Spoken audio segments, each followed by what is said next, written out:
Il y a un gars dans mon atelier depuis la semaine dernière. Il est arrivé avec une camionnette de l'année, de celle qui semble sortie d'une publicité télévisée. Brillante, imposante, avec plus de lumière qu'un arbre de Noël et un écran sur le tableau de bord plus grand que celui de mon téléviseur. Il m'a demandé de faire une révision parce que quelque chose ne tournait pas rond dans le moteur. Je suis monté, je l'ai démarré, et au bout de 2 secondes, je savais déjà que ce jeune homme avait commis une erreur. Non pas parce que la camionnette était mauvaise en soi, c'était une bonne camionnette. Mais ce n'était pas la camionnette dont il avait besoin. Et quand il m'a dit combien il avait payé pour elle, j'ai failli tomber à la renverse. 78 000 $. Et pour couronner le tout, le gars n'allait pas charger le moindre sac de ciment. Il n'allait rien remorquer de plus grand qu'une bicyclette. Et il vivait dans une ville où garer une camionnette de cette taille revient à essayer de faire entrer un éléphant dans un ascenseur. Il m'a demandé si je pouvais faire quelque chose pour que le moteur ne fasse pas un bruit si bizarre. Je lui ai dit que oui, que je pouvais réparer le bruit, mais que je ne pouvais pas réparer l'erreur d'achat. Et c'est exactement de cela que je veux vous parler aujourd'hui. Restez avec moi, parce qu'à la fin de cette liste, vous saurez exactement quelles camionnettes éviter et quelles sont celles qui en valent vraiment la peine. Et si quelqu'un dans votre famille envisage d'acheter une nouvelle camionnette cette année, vous pourrez lui donner le conseil que personne d'autre ne lui donnera. Maintenant, avant d'entrer dans le classement complet, je dois mentionner quelque chose. Tout ce que je vais vous montrer aujourd'hui, les pannes, les coûts, les réparations et les astuces pour détecter une camionnette problématique avant de l'acheter, n'est qu'une partie d'un fichier bien plus vaste. Je l'appelle le compendium du mécanicien pratique. Ce sont 3 volumes qui contiennent des guides d'achat pour tous les types de véhicules, les problèmes chroniques de chaque marque et modèle, les outils dont vous avez besoin pour diagnostiquer les pannes avant qu'elles ne se transforment en catastrophe, et les méthodes pour négocier avec les concessionnaires en sachant exactement ce que vous achetez. Il y a une offre spéciale en ce moment pour ceux qui regardent la vidéo. Vous trouverez le lien dans la description et un code QR en haut à droite de l'écran. C'est le reste des connaissances que les vendeurs ne veulent pas que vous ayez. Mais revenons au classement, car ce que je vais vous raconter est la pièce qui change tout. Allons droit au but. Voici les 15 camionnettes que vous devriez le moins acheter en 2026, en commençant par les moins mauvaises et en terminant par les véritablement catastrophiques. Numéro 15. Chevrolet Silverado 1500, année 2024 et suivante. Cela fait mal de la placer ici car c'est une camionnette qui a été un pilier de l'industrie pendant des décennies. Mais les modèles récents ont connu de graves problèmes avec le système d'injection de carburant. Le moteur à 8 cylindres, qui devrait être le cœur de la camionnette, a connu des défaillances au niveau du système de désactivation des cylindres. Ce système coupe certains cylindres lorsque toute la puissance n'est pas nécessaire afin d'économiser du carburant. Mais en pratique, les poussoirs hydrauliques qui contrôlent ce système s'endommagent prématurément. Le problème est si courant que les ateliers ont déjà un nom pour cela, la panne des poussoirs. La réparation coûte entre 2 500 et 4 000 $. Si votre camionnette n'est plus sous garantie, vous allez devoir payer cela de votre poche. Le problème est que le système est conçu de telle manière que lorsqu'un poussoir tombe en panne, il peut endommager l'arbre à cames et le moteur entier. Ainsi, une réparation de 2 500 peut facilement se transformer en une de 10 000. Numéro 14. Ram 2500, année 2023 et suivante, avec moteur Cummins de 6,7 litres. Maintenant, ne vous méprenez pas. Le moteur Cummins est l'un des meilleurs moteurs diesel au monde. Le problème n'est pas le moteur. Le problème est tout ce qui se trouve autour.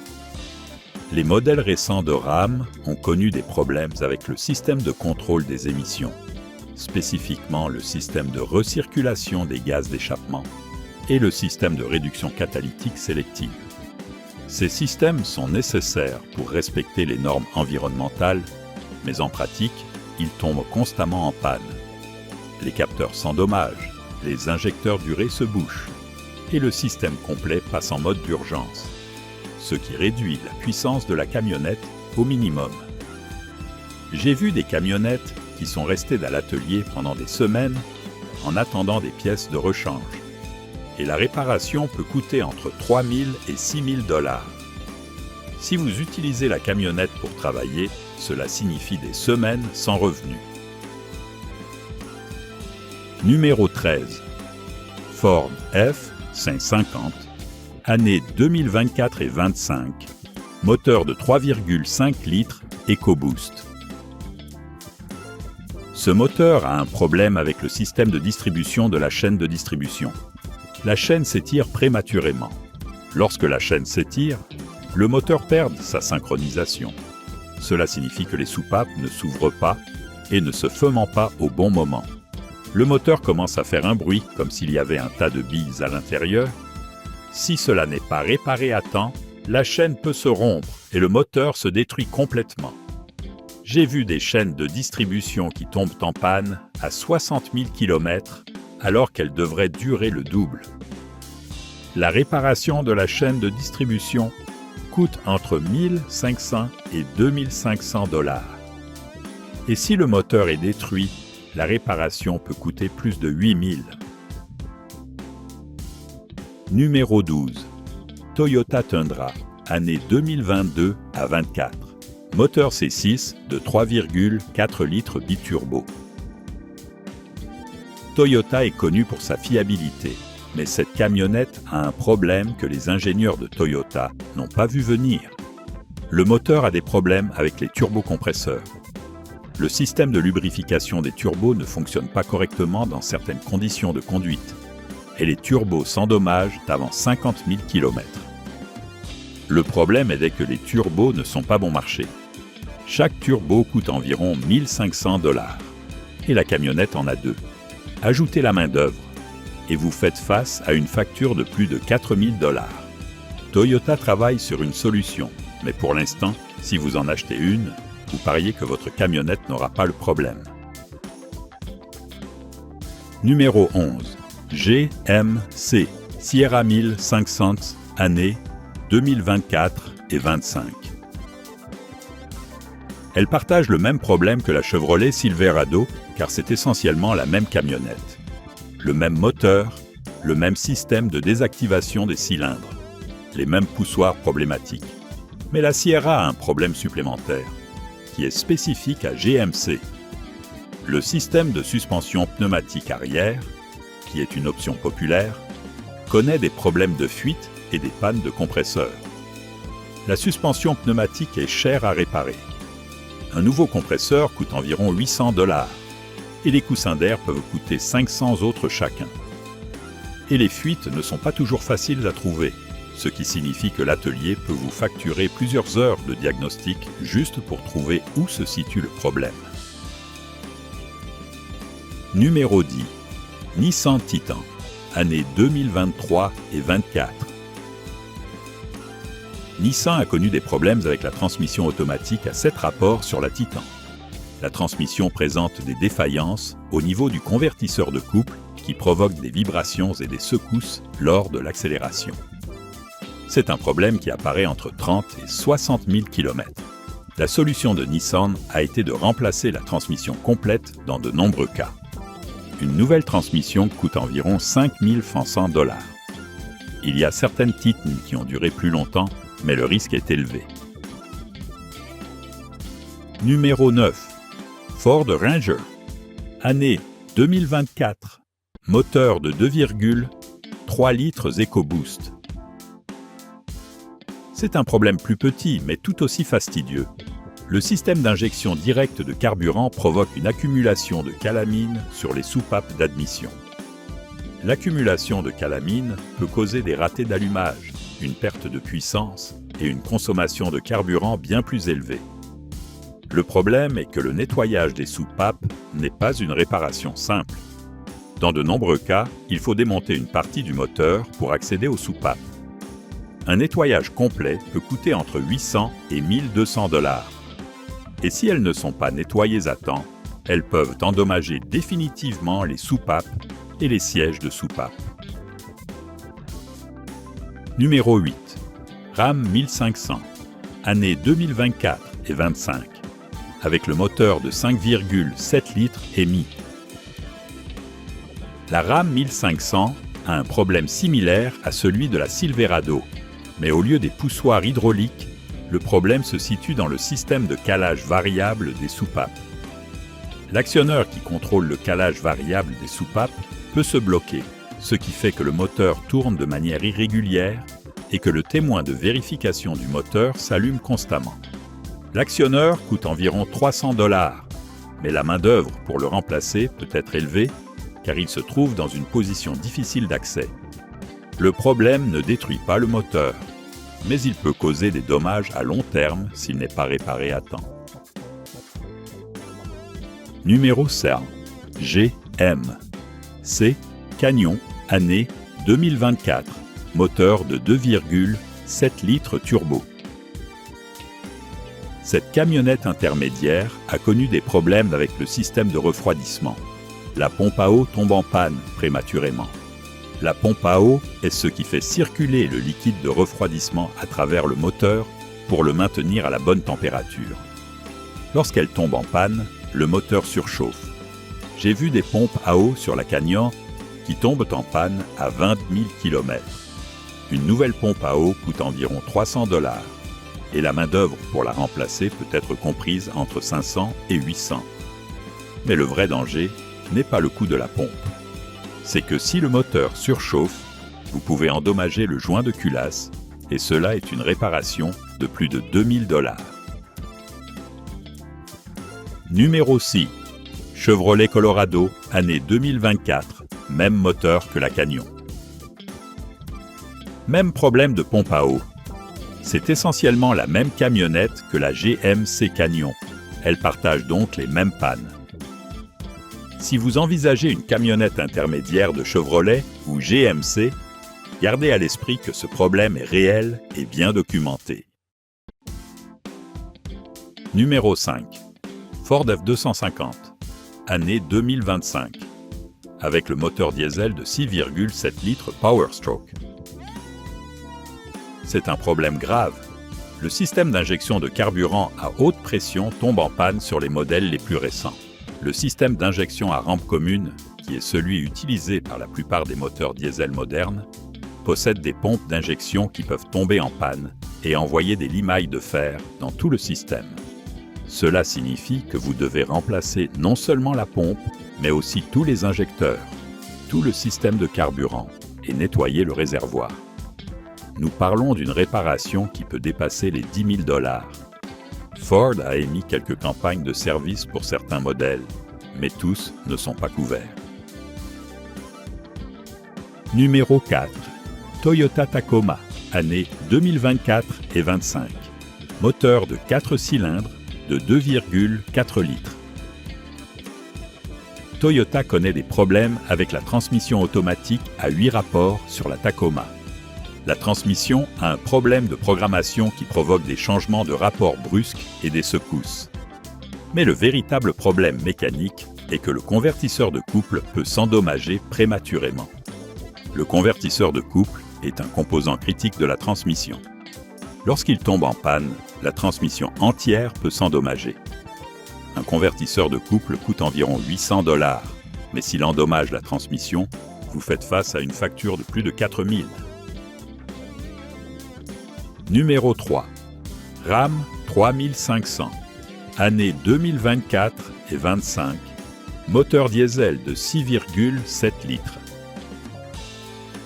Celle-ci a les mêmes problèmes d'émission que la RAM 2500, mais en plus, la RAM 3500 a des problèmes avec le système de freinage. Les freins à disque arrière s'usent prématurément et le système de frein de stationnement électronique tombe en panne. Remplacer le système de frein de stationnement électronique peut coûter plus de 2000 $ dans un atelier. Numéro 2. GMC Sierra 2500H. D. années 2024 et 2025 avec moteur diesel Duramax de 6,6 litres. C'en est une qui fait mal, car le moteur Duramax est légendaire. Mais les modèles récents connaissent des problèmes avec le système d'émission et avec la pompe à carburant à wax haute pression. Le même problème que la Ford F250. La pompe à carburant peut tomber en panne et envoyer des limailles de fer dans tout le système. C'est une réparation qui coûte entre 8 000 et 12 000 $. C'est un problème si grave que certains ateliers ne veulent plus travailler sur ces moteurs, car les réparations sont si chères que les clients ne veulent pas les payer. Numéro 1. Jeep Gladiator, année 2024 et suivante. C'est la camionnette qui a connu le plus de problèmes ces dernières années. Et ce n'est pas seulement un problème, il y en a plusieurs. Le système de direction, qui est le même que celui de la Wrangler, a un problème connu de jeu dans la direction. La camionnette va d'un côté à l'autre sur la route. C'est épuisant de la conduire sur l'autoroute. La suspension avant s'use prématurément. Le moteur de 3,6 litres a des problèmes avec les poussoirs hydrauliques, comme la Silverado. La transmission automatique à 8 rapports a des problèmes de programmation et des changements de rapport brusques. Et pour couronner le tout, le prix est extrêmement élevé pour ce qu'elle offre. Certains de mes clients ont dépensé plus de 1 500 $ en réparation au cours de la première année de possession d'une Gladiator. C'est une camionnette qui a de l'allure, qui a un style unique et qui est très capable en tout terrain. Mais le coût de son entretien est si élevé qu'elle n'en vaut pas la peine. C'est la camionnette que j'ai le plus vue dans mon atelier pour des problèmes au cours des 3 dernières années. Maintenant, je veux être juste. Toutes ces camionnettes ont de bons côtés. La Silverado est confortable. La F150 a une capacité de remorquage impressionnante. La Ram a un intérieur de luxe. La Toyota est célèbre pour sa durabilité. Mais les problèmes que j'ai mentionnés sont réels. Et les concessionnaires ne vont pas s'asseoir avec vous pour vous en parler. Alors, quand vous verrez l'une de ces camionnettes chez un concessionnaire, posez des questions spécifiques sur ces problèmes. Demandez si cela a déjà été résolu sur le modèle que vous regardez. Demandez s'il y a une campagne de service. Demandez combien coûte la réparation de ces problèmes si l'on sort de la garantie. Si le vendeur ne sait pas répondre, ou s'il répond de manière vague, vous savez déjà que vous devez faire attention. Et voici la règle d'or que j'ai apprise après 25 ans. N'achetez pas une camionnette la première année d'un nouveau design. L'industrie automobile a toujours des problèmes au cours des premières années d'un nouveau design ou d'un redessin majeur. Attendez la 2e ou 3e année lorsque les problèmes auront été résolus. La première génération est toujours celle qui a le plus de problèmes. Un autre conseil, si vous allez acheter une camionnette d'occasion, recherchez les modèles que j'ai mentionnés et vérifiez l'historique d'entretien.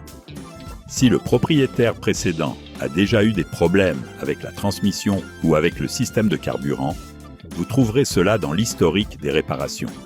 Ne vous fiez pas seulement à l'aspect extérieur. Et si vous possédez déjà l'une de ces camionnettes, ne vous inquiétez pas, elles n'auront pas toutes des problèmes. J'ai vu des Gladiators qui ont duré 100 000 km sans problème. J'ai vu des Silverado qui ont duré beaucoup plus longtemps. Mais le risque est plus grand que sur d'autres modèles. Si vous en avez déjà une, faites l'entretien préventif. Changez l'huile plus fréquemment que ce que dit le manuel. Vérifiez le système de carburant régulièrement. Et si vous entendez un bruit étrange, n'attendez pas. Apportez-la à l'atelier avant que le problème ne se transforme en catastrophe. Je veux terminer avec ceci. Il y a 25 ans, quand j'ai commencé à l'atelier, je n'avais personne pour me dire quelle camionnette éviter. J'ai appris en réparant celles qui tombaient en panne, en voyant les mêmes problèmes, encore et encore, en écoutant mes clients raconter leurs histoires de frustration avec les concessionnaires. J'ai appris que l'industrie automobile n'est pas toujours du côté de l'acheteur. J'ai appris que la meilleure façon d'économiser de l'argent n'est pas de négocier un bon prix, mais d'acheter une camionnette qui ne va pas tomber en panne. toutes ces informations, toutes ces listes, tous ces problèmes chroniques de chaque modèle, les outils pour diagnostiquer une camionnette d'occasion avant de l'acheter, les astuces pour que les vendeurs sachent que vous savez ce que vous achetez, tout cela, je l'ai rassemblé dans un fichier que j'appelle le compendium du mécanicien pratique. Ce sont 3 volumes qui contiennent des guides détaillés pour chaque marque et modèle, les problèmes spécifiques de chaque génération, les campagnes de service que les concessionnaires ne mentionnent pas toujours, et les coûts réels d'entretien que personne ne vous dit quand vous signez le contrat. Si cette vidéo vous a été utile, si vous avez aimé le style et que vous voulez en apprendre plus, j'ai une offre spéciale pour vous. Vous trouverez le lien dans la description de la vidéo et un code QR en haut à droite de l'écran. C'est l'accès complet aux 3 volumes du compendium. Vous y trouverez toutes les camionnettes que j'ai mentionnées aujourd'hui et bien d'autres encore. Les pannes, les réparations, les coûts cachés et les modèles qui en valent vraiment la peine. Les connaissances qu'il m'a fallu 25 ans pour acquérir et que j'ai décidé de partager avec ceux qui veulent acheter une camionnette sans le regretter. Il n'est pas nécessaire que vous achetiez quoi que ce soit aujourd'hui. Mais si vous voulez avoir l'information complète, celle qui va vous faire économiser des milliers de dollars, en réparation et en maux de tête, le lien est là. Et sinon, c'est très bien aussi.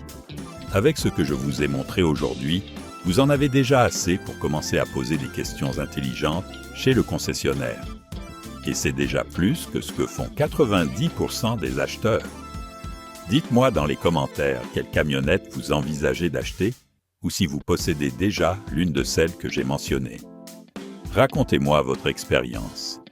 Je lis tous les commentaires et je réponds chaque fois que je le peux.